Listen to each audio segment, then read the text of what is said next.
Hey everyone, welcome to a Day in a Lifestyle podcast.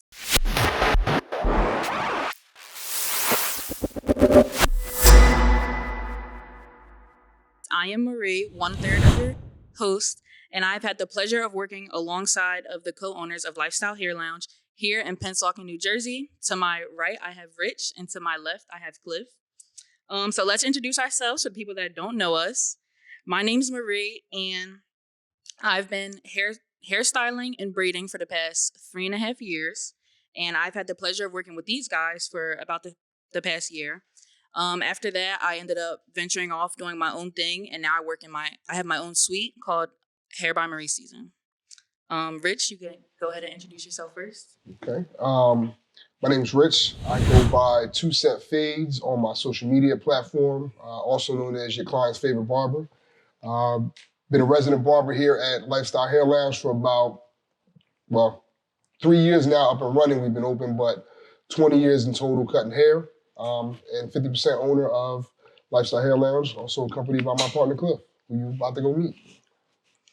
And Cliff, introduce yourself. My name is Cliff, AKA Captain OG. I go by Mike Blade on all my social media platforms. One half co-owner of Lifestyle Hair Lounge.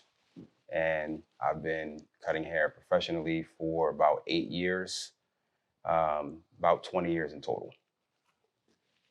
Okay. So first, let's tell everybody how did Lifestyle Hair Lounge come about? I would say the same way any business comes about. At some point, you want to kind of venture out on your own. And I was already an owner at a shop called Levels. Had a little falling out that didn't work out. Ended up changing the name, and always wanted to work with my friend Cliff since high school. So it kind of seemed fitting that, we joined together in this venture. And Lifestyle was kind of born from there. Okay. So first, we were going to start with the sports hot takes. So recently, Dallas got the number 2 spot in the playoffs. The Eagles got number 5 in the playoffs. So the question is, does Philadelphia have a chance to win the Super Bowl? Absolutely not. ESPN has said that they have a 4.1% chance. No. Absolutely not. I'm surprised they even made it to the playoffs the way they've been playing. That's wild. If you want to keep it 100. The way they've been playing, that's unnecessary. All right, so let's tell the people, who are y'all teams? Because I'm a Cowboy fan. The people that hold the number 2 spot in division champs.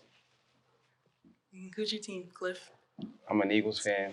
Look at the disappointment in his face. There's no disappointment in my face, man. There's no disappointment. I'm just saying. I'm an Eagles fan. Yes, we have the number 5 spot. Yes, the Cowboys have the number 2 spot. However, y'all know y'all going home.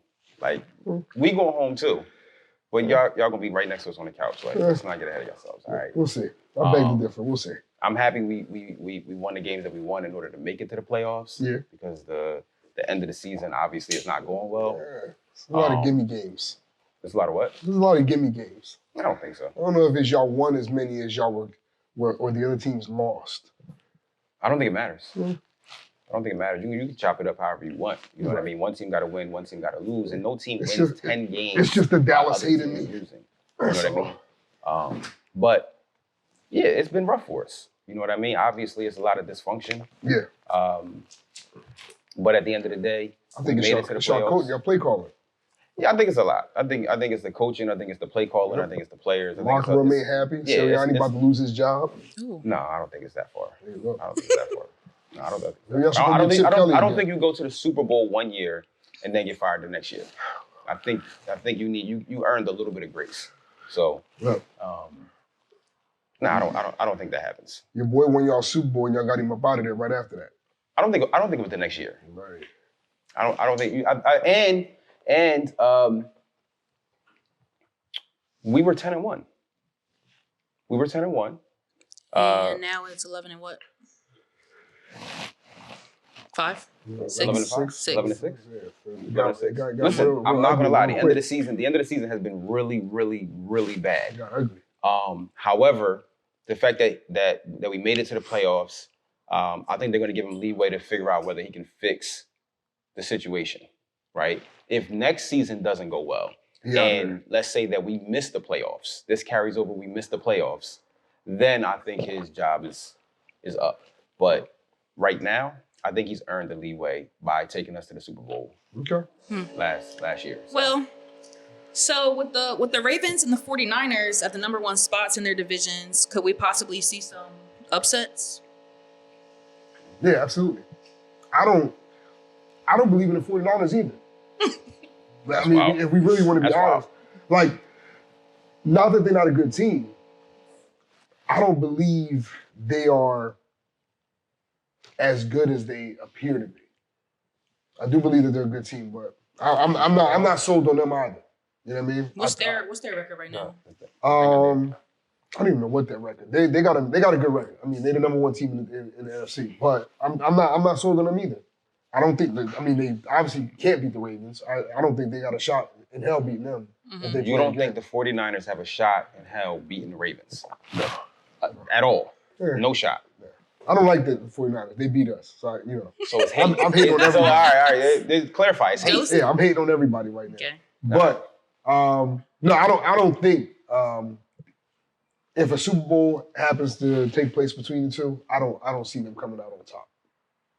I think it's gonna be a hell of a game because a regular season game versus a postseason, whole different animal.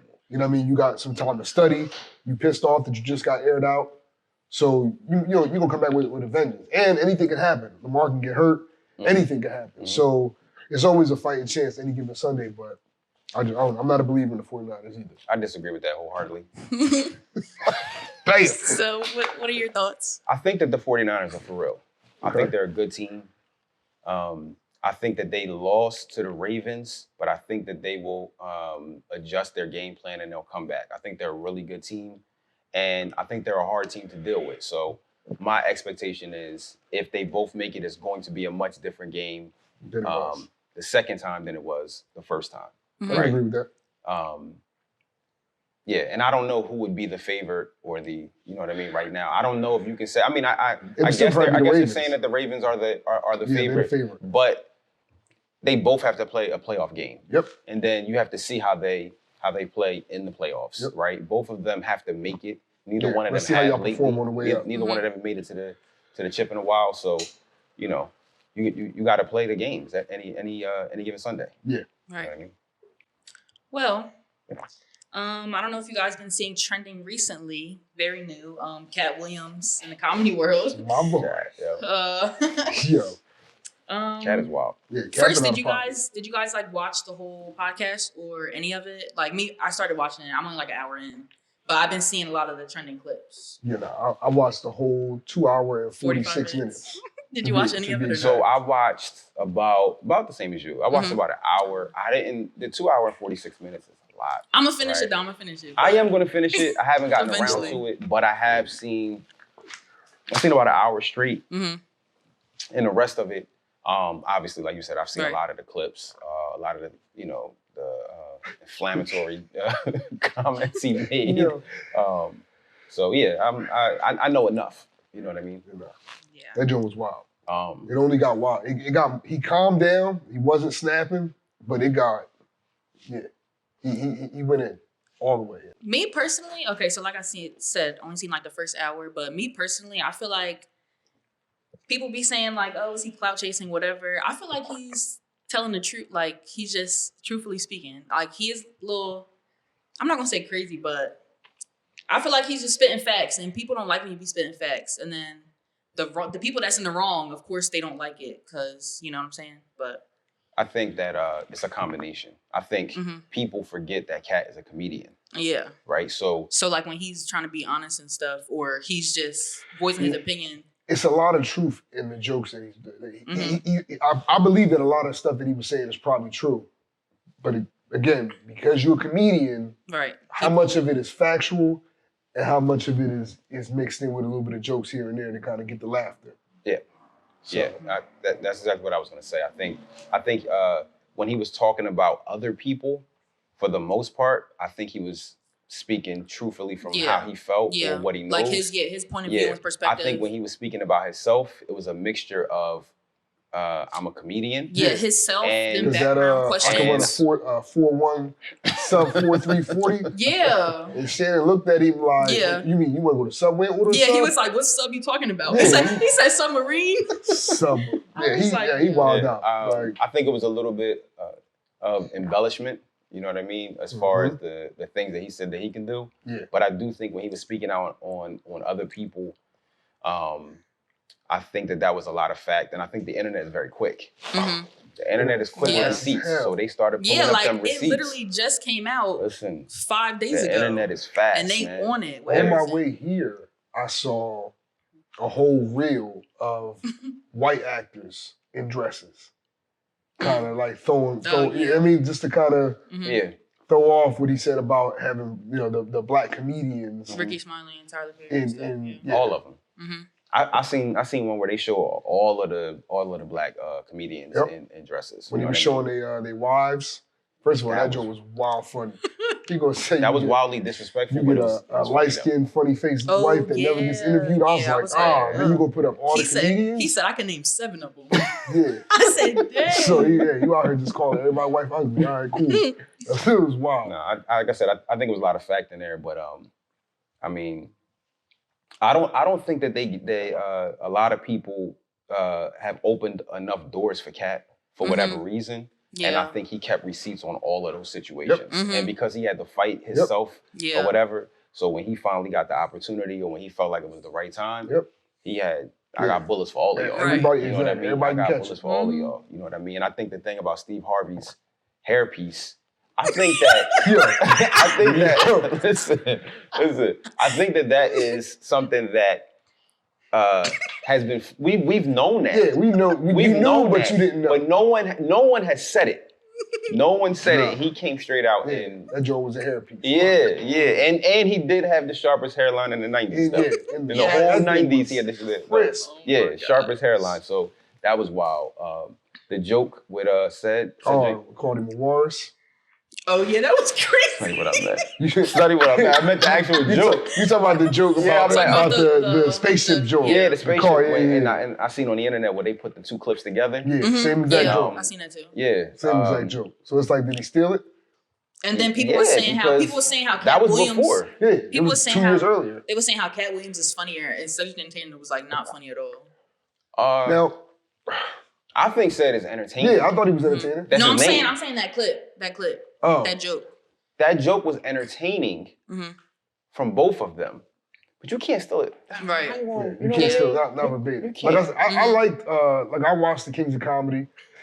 In the interview, he actually said that DL was like the funniest out of all of them. And when I watched, hold up, aside Bernie, Cat Williams, aside Bernie. But when I watched them, I used to think DL was funny. Yeah. But then as I started, I started seeing his shows and everything else, his routine started to become too, like, I kept hearing the same jokes over and over again. I was like, all right, it's not funny no more. Yeah. Right. Where he becomes funny is when he starts going in on people in the audience. Absolutely. That's rapid fire. Now, because that'll always be new. Yeah, that's stuff. Exactly. That's one of his strengths. Right. That's he go right in on you. So that's when I was like, all right, he really is a comedian. He really do got jokes. It's just maybe he was running out of material. Yeah. I wasn't hype about Steve Harvey in his own King Comedy. Like, I don't think Steve is not funny. I just don't think you as funny as the rest of them. I thought Ced was funnier, just because I could relate to him, to some of the stuff he was saying. And Bernie, what we talking about? It's Bernie. I do think that the one thing about Steve Harvey, they found an old clip from, it was a show. It was a show in 1989 that somebody, it wasn't Steve Harvey, it was... I'm about to say it was Cedric the Entertainer. Okay. And he had a special that's not that old, that's out. Okay. And he had said a joke about the guy couldn't talk that well. He didn't understand what he was saying. And he thought his name was something, but he was saying, call me by my initials, right? And they was calling him, however you say that, you know what I mean? Like they thought that was his name, but he was actually saying, call me by my initials, but I guess he had like a Southern accent or whatever. Turns out that they had said this joke on a sitcom in '89, the same exact joke, and somebody found it on the internet and posted it side by they side. Just out here killing you, like you just out here stealing everything. Yeah, huh? And I want to say this stand-up from said got to be like within the last 5 years. Look, you know what I mean. So that's where the weird stuff happens. That brings the point of Cat saying, y'all don't write material. Y'all don't write anything. He's a writer. Y'all not writers. Y'all just out here just stealing information and just making up, making up jokes from other people's stuff. Like he accused them of basically stealing a bunch of Mark Curry stuff. Yeah. I don't know if that's that far-fetched. Mark Curry. I don't think it's that far-fetched either. Basketball player. Yeah. The two shows, the whole Hang with Mr. Cooper and then the joint, oddly similar. Yeah. Right. Oddly similar. Steve Harvey joint. So, on the topic of the clout chasing, do you guys think that it pays off, or is it like a setup for failure? Or it all depends? I'm gonna let you take that one. I think that's I don't know, man. That's a loaded question because personally, I'm not a fan of clout chasing. Yeah. I think you stay in your lane and do what you do. Mm-hmm. But I know people that like they trying to get on, and you might really have a skill, and you might really have a talent, or you know what I mean. So sometimes you got to do whatever you got to do to get people to pay attention to you. Yep. So also with that too, what is like, do you have a time, like what's the worst way that you've seen somebody like go crazy for clout? I don't know. If you could think of one. I'm a liberation. I don't have so right now. I'm thinking about the question as you're asking and Cliff is talking, and I'm coming to the realization that I actually do know of a person or persons who I guess can fit into the whole clout chasing situation. Just basically just doing everything over the top.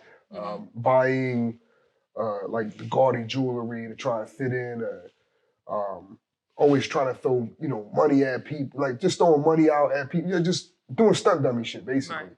It's basically what you're doing. You're a clown. Yeah. So yeah, I know a couple people that was no longer in my circle that was playing the stunt dummy role for a little while, and at the end of the day, it's like all the glitz and glamour, that's cool on the outside, but it don't mean nothing to the people that's actually real, that actually gonna deal with you. Mm-hmm. Like, if you corny, you corny. If you're not, you're not. All the money in the world not gonna make you not be corny. You just a corny millionaire. Yep. Like, it just is what it is. That's facts. Like, who are you as a person? Yeah, like, your personality don't change because of what you have. All it does is, from somebody that I heard, it just money enhances the person that you already was in the first place. Yep. Yeah. So if you was corny before, you still gonna be corny. You got more money and you more corny now because you think you can do stuff that is okay now, and it's not. You're still corny. Yep. Question: do you think that we had this conversation not that long ago, and we was talking about people getting the hair pieces or going over to other countries to get their hair grills and everything. Yeah, all right. Yeah. Do you think that that would be considered clout chasing if you're not in an industry that says that that's something that you should necessary? Be doing? Or that's a better way. Is it necessary? Do you think that's clout chasing, or do you think that's just like personal care about yourself? So no, I feel like. So for context, we were just talking about like it was a story about a guy who went and got their teeth done and went and got their hair done and got all of these things done, but they don't really do anything they're not on TV, they're Yeah. not You're not an movies, actor, they're not an nothing. actor, Yeah. they're just a regular person. Yeah, they're not in the public eye. They're or not anything. in the just public regular, yeah. they're not in the public eye, That's- and it was strictly cosmetic. Mm-hmm. You know what I mean? It wasn't like it was a problem anywhere. It was, it Right. was strictly vanity Yeah. purposes. Do you think that is clout chasing, or you think that that's just, taking care of yourself? No, I don't think that's clout chasing. I feel like it only becomes clout chasing when you go and get it done and you push yourself all over the internet, like, look at me now type thing. Yeah, it sounds like clout chasing to me. No, that's what I'm saying. That's No, what I'm yeah. saying. No, That's the no, only yeah, time yeah. that's clout chasing. I know. Is when So you do if the that. person did that, Yeah. then we can consider that to be clout chasing. Yeah, Exactly. but if they just go and do it and Yeah. like, You did it for whatever, yourself. like Right. you notice something new about them when you Yeah. notice it, Yeah. that's not clout chasing. That's them just wanting to better themselves. Like Gotcha. somebody had jacked up teeth their whole life. They want to go fix their Yeah. teeth. Like Yeah. let them go fix their teeth. They not, Gotcha. whatever, blah blah. But Okay. yeah, that's not. All right, Okay. that's a fair answer. So it's, yeah. That's a fair answer. All right. That's my All right, cool. Okay. personal opinion on that. Cool. So let's talk barbershop talk. Money in the business. Discuss the pros and cons financially of hairstyles from back then to now. So like when you guys were younger, how much was y'all paying and so on. Haircuts? I think by the time I started actually getting my haircut, because, it took a while before I was actually going to barbershops. But, before haircuts was your uncle came downstairs and cut you in the kitchen or in the backyard or whatever the case was, but you wasn't going to the shop. But I think cuts at that point, I was probably paying like $12 for a haircut, which... How old do you remember being? Maybe like 12, 13. This is before high school. This had to be like middle school, like when I first moved out here from Philly. So yeah, the cuts was cheap. Cuts was super cheap. I think an adult cut was like $15, $20. So Yeah, that's very cheap from now. yeah. I never went to a barbershop. You sound Say it like so, that. you're so Fun fact distraught. about me, the reason why I became a barber There's so much is pain my in your dad voice. destroyed me Oh. for years. So anyway, right? Poor Cliff. This is a real fact. This is really how I became a barber, right? Listen. One time, my dad gave me a triple fade, right? That sounds crazy. It is crazy because if any No such barber in the thing. world, right? So when you're cutting hair, right, you put the levels in, right? You do a 1, you do a 2, you do a 1.5, whatever, right? So my dad put the levels in, but he didn't fade the levels out. Oh. And he called it a triple fade. Got And he it. sent me to school like that. Oh, so you was just walking around school with the lines in your Wow. head. So I just had to walk around, punch people in the face all day because what else can I do, Yeah. right? 'Cause, they was going, you know what I mean? That's not crazy. And then fun fact number 2 is that one time my dad gave me lines going vertical. Yo, Vertical. Yo. That was a real laugh. the Like, vertical parts he gave me is 3 wow. vertical lines, Oh. right? Yeah, so I never went to a barbershop, right? I want to say maybe... Yo, I'm trying to hold it in, but Yeah, like he wants to bust out on the floor. Like, I never went to a barbershop. oh shit. It's only been a couple of times in my life where I remember going to a barbershop. I don't remember how much I paid. I think I went to, what was that, Eddie's over there off of Marlton Pike? Where the Where Romans is? where the Panzerotti spot at. And I don't even know what that. yeah, I You think talking about what is I think it his used to be called name? Eddie's back in the day. I can't think of his name right. I'm drawing a blank. I know what you're talking about, though, Yeah. but I can't So think of the name right I now. only went to a barbershop a couple of times. You know what I mean? So I don't really know what the numbers was. And I kind of think that plays into why it took me so long to get into this industry, because I never went to a barbershop and I had no expectation of what the income levels were for Right. barbers. Yeah. Right? I didn't know what they made. I didn't know how the money worked. I didn't know none of that. So by the time I was a young adult, I was trying to make money. The only way I could figure out, I mean, I probably could have just talked to a barber, but I used the internet to try to figure out how much money barbers made, right? Not knowing most barbers didn't report how much money they made. Mm. So the number I got back from the internet is not literally like accurate at deterred all. me Yeah, it from was like, ever no, becoming a barber, right? So this was early 2000s. I was really thinking about it. I remember one time me and him had went to, I don't know if you want to call that a shop. I don't know what that was. Which one? On Westfield? On Westfield. Ah. That was like somebody's living room or Yeah, something. that wasn't a shop. Ooh. It was wild. It was a barbershop, but it wasn't a barbershop. Yeah. That was wild. He had told me, like, you know, I'm about to go up here and try out for this shop or whatever. I'm going to do this cut. So I'm like, bet, I'm going to come with you. I know how to cut. You know, we both knew how to cut, so I'm going to go up there. Right. I had no idea what I was walking into. Did I even cut anybody that day? I don't remember. I feel like I did a cut. I remember. I did a cut. I did it, you know what I mean? I did the little lineup. I did a little thing or whatever. But, like, the whole time I was there, we, like, in somebody's living room. And I'm like, is this the barbershop? Like, once again, I don't go to barbershops. But I know this ain't right. This is weird. Like, we in the hood. You know what I mean? It's like in the middle of a... it was on the middle of a strip. It was wild. Yeah. Like, literally, it was row homes. And he just turned the downstairs of a row home into a barbershop. Yeah. Like, and it was a known set. We was like... Yeah, it wasn't exactly. It was a set, so it wasn't like... Yeah, we in the middle of the set. Is a lot going on. Yeah. But like I said, that's what deterred me from getting into the barber industry because I had no concept of what they made. And I want to say it was about 16,000. Yeah, it was some dumb number. This is what I seen when I looked on the internet of how much barbers made. Right. So when I seen that number, I ain't doing that shit. Yeah. They made damn near as much as it cost to go get your license. Yeah, I It ain't was doing crazy. that shit. So, You know what I mean? never know. Yeah. And me, I felt like I could do what they could do. I drew a lot, so I just looked at it like it's the same thing. Like, I'm just drawing on somebody's forehead. That sounded crazy. That sounded crazy. My bad. Excuse me, audience. But basically, I'm so slow. Because I could draw, I just took it upon myself, like, all right, I'm gonna just cut my hair down. And this is how I got away with it. I cut my own hair down, and that's when, you know, I was doing like 1.5 against the grain, just all even. Crazy. Yeah, you got, wow. Disrespectful. I didn't know 1.5 against the grain? I didn't know no You doing better. that to yourself? Wow. Yeah. I'll be in the bathroom like, because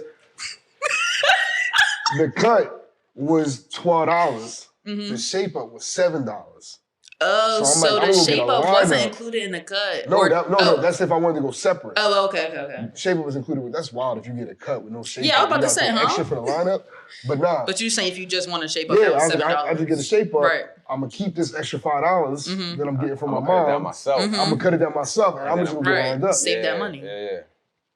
But that allowed me to go ahead and practice too. I'm gonna get a clean lineup, then I'm gonna go home and I'm gonna just keep cleaning until I destroy myself. Then I go start back over again and get another cut. So that's how I learned. I was just literally on myself. Just, you know, it took a little bit of time because everything is backwards in the mirror. That's a fact. So if you're going left, you're actually going right. Yeah. You know, things go sideways. You end up with fades that wasn't supposed to be there. But you know. You know, luckily, my parents had a mirror. Oh yeah, the 3 joint. Yeah, and it was like the mirror, but it was 3 of them. And Yeah, I know what you're talking about. Yeah. You technically should get rights to that self-cut joint because you had like the original self-cut mirror. that's exactly what it is. You The got the self-cut original mirror for self-joint. anybody that's familiar with it, right? Yep. Both the mirrors come out, right? It's the mirror in the front, and you can look in this mirror, see this side. You look in this mirror, right? So Insert picture. Yeah. So my parents had that mirror in our upstairs bathroom, right? So that's how I learned how to cut my own hair. So I got really good at cutting my own hair. I already told you why, because my dad was destroying me. Right. And I got tired of fighting. You know, by the time I got to high school, I was done. I've been fighting so long because I kept getting made fun of, right? All my life. He said, truth is, I'm tired. Yeah, I'm tired. I'm tired of fighting, man. Like, it wear you out after a while. So they had the mirror, and I learned how to cut my own hair. And you know what I mean? That was my intro. You know what I mean? And then I started cutting his hair, and then messing around, and you know what I mean? Experiment. Look, Fun somebody gotta be a facts. victim. Fun facts. before I braided other people, I braided myself first. And in my house, in my bathroom, we have a medicine cabinet on the side. And I use that to part my own hair and see the back. Yeah. So, Same yeah, same thing. Concept. Yep. I ain't had the 3-1, but I had the. I didn't have the 3-1 either. He the only person I knew that had the three-way mirror. I had the regular mirrors. I'm sitting there like this with the. That's crazy. With the mirror trying to. Yeah, this is wild crazy. Like it's like reversed 3 times. Right. Just, Yeah. Okay. So what are like? What would you say like the pros and cons are of the financial side of the business now? Like how expensive cuts are. Do you think that is that beneficial for everybody? The price of cuts now, or you think some people like it, some people don't? I don't know if it's Are people used to it? like a con, or at least on our end, the number of what us specifically what we charge, but just the number in general. Like everything else, everything goes up. Right. You know what I mean? You can't stay at the same number forever. If you're at 25 today, you can't be at 25 5 years from now because the whole economy done went up. Everybody done got raises, food prices went up. So for you to stay at that number, you basically are, you're intentionally putting yourself in a situation where you're struggling. Yeah. And either you're going to work harder, cut more people for the same number, which in a sense you start shortchanging quality, and to be honest, you start hating your job. Right. You know what I mean? If you are a person who actually loves to cut hair, the minute it becomes real work, it ceases to be something that's fun anymore. I don't want to come to work now. Yeah. If I get up in the morning and I know I'm about to be working from 8 in the morning till 1 o'clock at night, cutting 35 heads. First of all, you cutting every 30 minutes, and I did it. That's a lot of heads. Yeah. Like that's a lot. I've done that $25 a cut and cut 2 people an hour for 12 to 15 hours. It wears on you. You can't keep that pace up. It's crazy. Yeah. And something's gonna suffer. Either your mental health or your physical or your client's hairlines is gonna suffer. And you know what I mean? Somebody gonna catch his body, and you playing Russian roulette every day with that one. I think that when I finally got into the barbershop, it was 2015, right? Okay. And at the time, the haircuts I was doing was $16, right? So based off of what you said, as far as what the haircut costs, maybe all the way back to when you was 11, 12, 13 years old, right?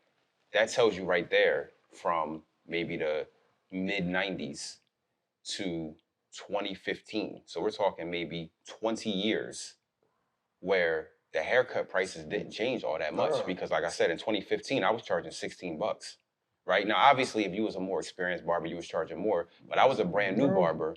I was charging $16.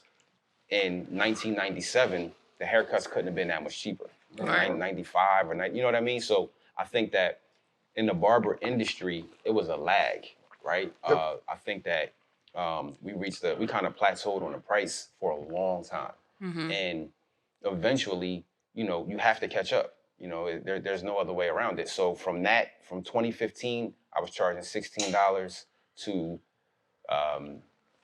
2023, all the way up to $60, right? But that was all back due. That's what was due. Right. You know what I mean? Like barbers have to catch up, right? They've been undercharging. They've been overworked. For the longest time, barbers didn't get to take breaks, lunches, days off. There was, like, back then when I was cut, maybe like 2000, I want to say maybe around 2004 or something like that. I only knew maybe like 2 or 3 barbers who was not only charging 50, but getting 50 consistent. Meanwhile, everybody I knew was charging like $20 that I was working with. And these are like veteran guys. I was just really coming into the industry working in the actual shop. So back when I started, I couldn't even picture $50, $60 a haircut. Like I thought 20, like that was like, how the hell am I gonna get from this number to that number? Like what do I gotta do to get to that number? And it damn near seemed impossible because once I actually started, I didn't raise my price for the first time until I moved from working for somebody else to working for myself. That was the first time I raised my price, and I only went up $5. I went from 20 to 25. So it was always a slow increase in increments of rates. The next time again was when I moved from my first shop to my second shop. I only scaled my number, my ticket number, when I gave something more. Like that's the only way I could justify being able to raise my number. I wasn't just gonna raise it because I've been cutting for 5 years. Or because it's a new year or whatever. Yeah, it's a new year, new me. I'm about to raise my, like that's not how it works. So I had to give someone something. Yeah. I will say this though, right? And I think that it's been a lot of talk around this, a lot of back and forth. But I think that people have to remember that this is a business. This is an industry, right? So what you said is how a lot of artists and a lot of technicians think, right? People who are good at a particular thing, but they don't really understand business. So they think in order for me to go up on my price, I have to then offer you more, offer you something new, right? But the reality of it is that you don't have to offer anything new, gain any new skills, or do anything different for you to have to pay more for the same exact things for everything else in life, right? So whatever you paid in rent in 1998, you're not gonna pay in 2018. Right. And they're not giving you nothing else. Yeah. Right? It makes sense. The When same your apartment thing. complex raise your rent, They don't change. They didn't come in and change no They not blinds. changing You ain't getting no nothing. new They're not giving you carpet. nothing. No. Just so you know, next month you're going up 3%. Cost of living. Yeah, but that's what it is. It's the cost of living. So what you said about feeling like you have to give more, while that's admirable, that's not based in reality off of a business. But you know what? What you said, the point that you made was correct for me, but I think just correct in general. Not understanding, you called me a technician. Absolutely. Somebody that's good at a specific thing, my profession. That skill. But not quite understanding how business works. That's a fact. And I like I said, I think that was correct for me at the time, and very, very true for a lot of barbers in the business now, not understanding that. Or stylists. Yeah, or stylists, Yeah. Like your number doesn't have to be dependent upon how much more I can give you. Because time is money at the end of the day. I do think that stylists have had a better run than barbers, right? Because I think that in the stylist in the stylist industry, right? I don't know if that's how you say that or not, but whatever. Same thing. Anyway, the business has always been better, right? They've all understood that payroll has to be a certain percentage of what the entire company makes, and it can't exceed that, or the business doesn't make any sense.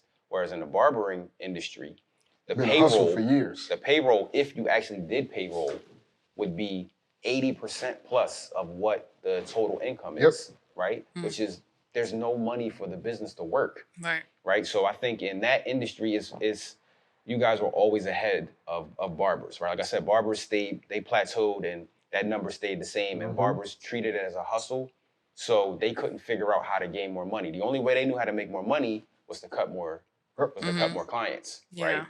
It's not until the last couple of years where I feel like people have smartened up and they've kind of understood that this is a business and it has to function like a business. And one, you got to take care of your mental, you got to take care of your physical, you got to take days off, right? I don't know no barbers that have PTO days. Not one. Right? Or health benefits. I remember like getting into arguments with clients because I was taking a vacation. Like, cats, they was really upset. Like, yo, like, what you mean you going? I'm like, what you mean you taking a day? Yeah, I'm like I'm human just like you. He like, nah, but it's my birthday weekend. Like, like I'm supposed to just be like, oh, all right, we're cool. My bad. It's your birthday. I got Let you. me rearrange my schedule. Absolutely. Change my flight because you need to come for your B-day. Cool. The hell with my vacation. Right. So barbers ain't take vacation. Nah, you know what I mean. So nigga, breaks. I know my lungs got hair in them because I definitely was out there eating salads and all type of nonsense and shit in between cutting. I'm just saying. Like, so, when they say you eat, sleep, and breathe hair, that was me. Yeah. For like 15 years. Let me just say one more thing too, right? So the difference, like he said he's been cut for a long time, right? So he kind of came up in this industry, right? And he adopted those methods and those ways, right? But because I didn't come up in this industry, like I said, I never went to a barbershop. I had no preconceived notions of how it worked. I came from a corporate background. I was an entrepreneur. I did these other things. So when I came into this industry, I brought that perspective of this is just how business is done. And when I came and seen how the barbering industry was, I'm like, this doesn't even make any sense. Right. Like nobody operates like this. This is like barbaric. So And don't get me wrong. Yeah. It was. What he's saying about coming from the corporate background, like I've done corporate jobs, but never to the extent that he went through. I've been a barber for 20 years, and that's what I know, that's what I do. So him coming into this situation with the corporate background, it was a lot of give and take, a lot of like we button heads because I kept viewing it, the business from behind the chair, as opposed to him viewing it from in front of the chair, like as a business owner, as an operator, not just as a barber. So it's great now, but it took a lot of uncomfortable conversations, a lot of button heads, and literally like it was a friendship that developed into a real business relationship. So it ain't easy, but it works. And when it works, it runs smooth, as you can see, because here we are.